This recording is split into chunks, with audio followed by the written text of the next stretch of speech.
in our bodies. And that's why we use embodiment as our primary tool, embodiment and play as our primary tool.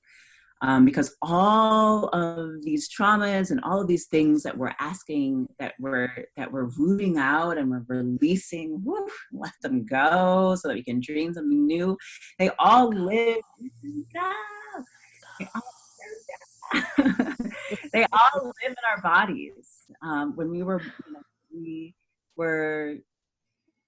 we are indoctrinated since the moment we are children. These seeds are planted inside of our bodies.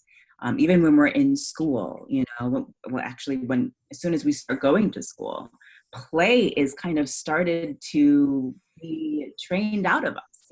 We sit at our desks, we speak when we're called on, we have a certain level of voice that's okay for inside and okay for outside. And we just we get these shapes trained into us really, really, really early. I worked with a lot of teens, 12 to 15, and it's actually very sad how much at that age, depending on the amount of traumas that you've had and the kind of space that your school is holding for you, play has already been trained out of 12 to 15.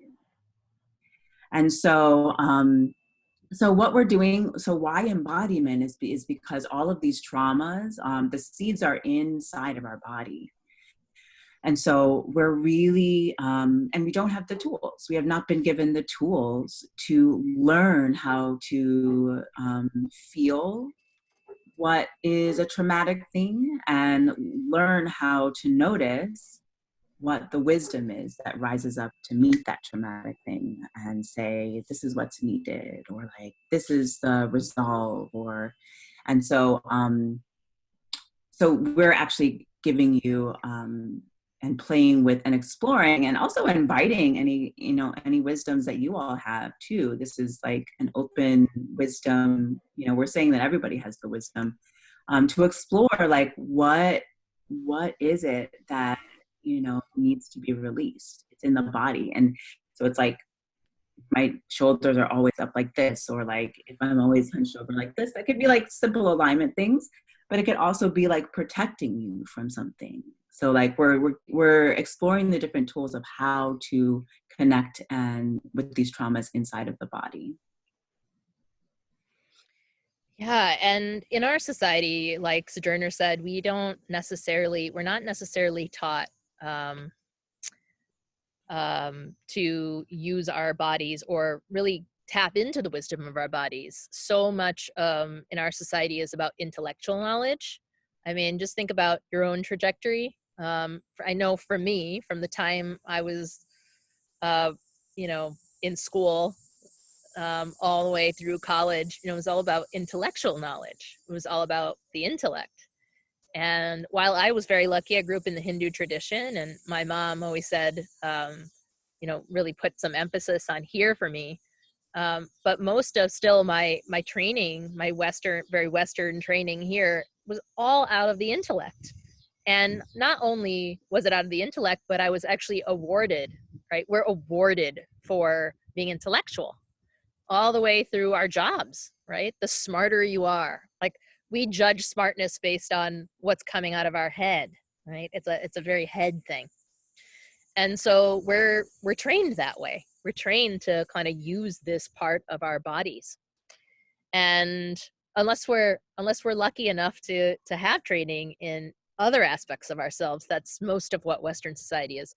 So some of you might be having trouble with some of the embodiment stuff that we do. Some of it might be challenging because for a couple of different reasons. So one is just habitual. It just may not be anything that you're used to. And think about it. I've lived 42 years.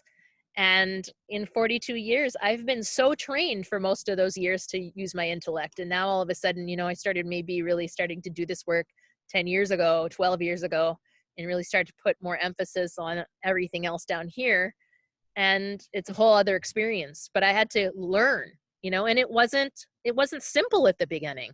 It's learning a new skill. It's like that moment where you're learning how to ride a bicycle for the first time. There's just there's a lot that comes up. Like there's a lot of stuff that might come up. So that's part of it. And then another part of it might be trauma. So many of us in our society have faced traumas that have been inflicted on our bodies.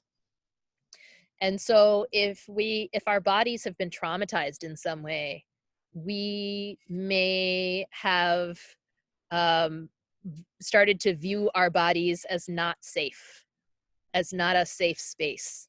And so we may disassociate from our bodies because of that. And if you think about it, it's a very smart response on the body's part, right? It doesn't want to feel the harm, so it disassociates from that. And so it's very smart, right? The body is very smart in that way. And so some of that may be having to retrain ourselves to come back to body, right? But we can do it very gently. So it doesn't have to be so like, I'm going to do this body thing, even if I hate it, you know? It doesn't so much have to be that rough. So there's suggestions on like, we can make it much more easeful. So some possibilities are that if, you don't have to use big, giant movements, they could be very simple.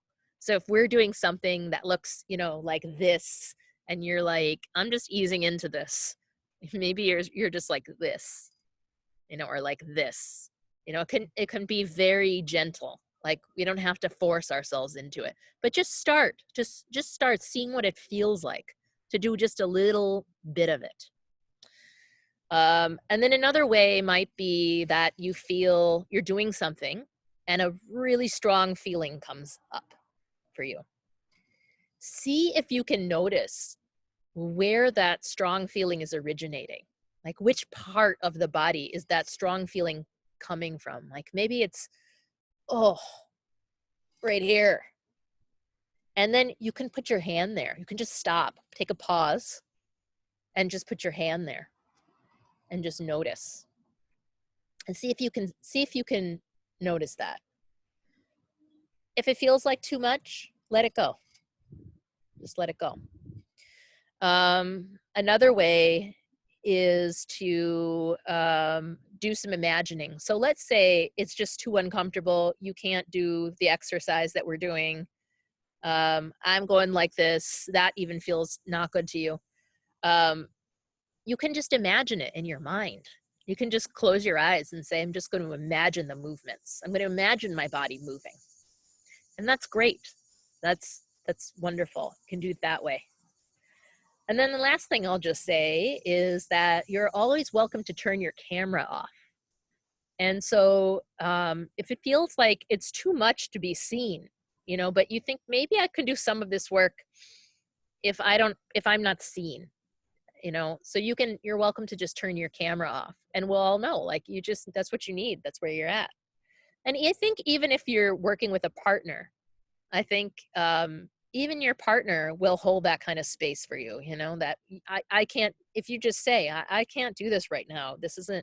I'm going to have to be gentle with myself. So I need to do this with the camera off.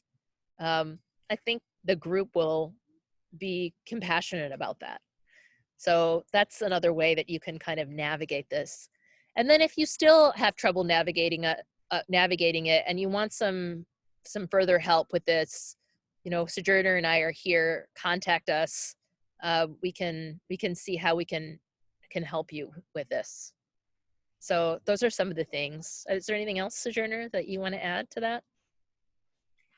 I would love to just reiterate that throughout the whole program to follow the wisdom of your body.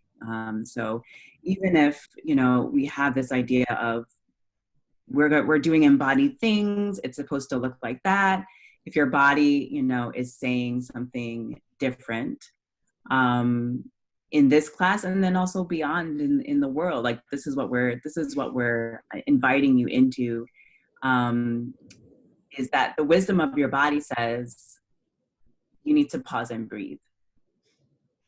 Then that is being embodied. You're doing it. It doesn't look like doing all of the things, you know. It looks like you just saying, body, I hear you. I'm with you.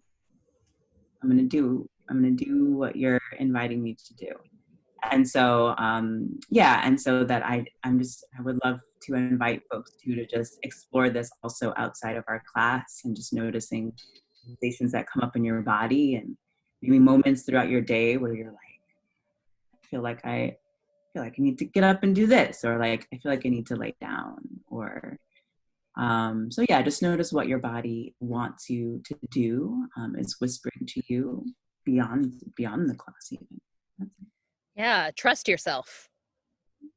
Trust yourself, trust your own wisdom. We trust your wisdom. We trust that your wisdom, you will do what's right for you. And no matter what it is that we're doing in class, um, the real teacher is you. You are your own best teacher. So you get to decide. You get to have that inner authority. We're not the authority figure. And even though you might have been trained, another thing in our society that we've been trained to do is listen to the expert that's up on the screen. And in this case, we're telling you that you're the expert, right? That you get to decide. So feel into that, and explore that. And like Sojourner said, explore that on a day-to-day basis. Just see if you can take notice to what's coming up. Thank you so much, and we will see you soon.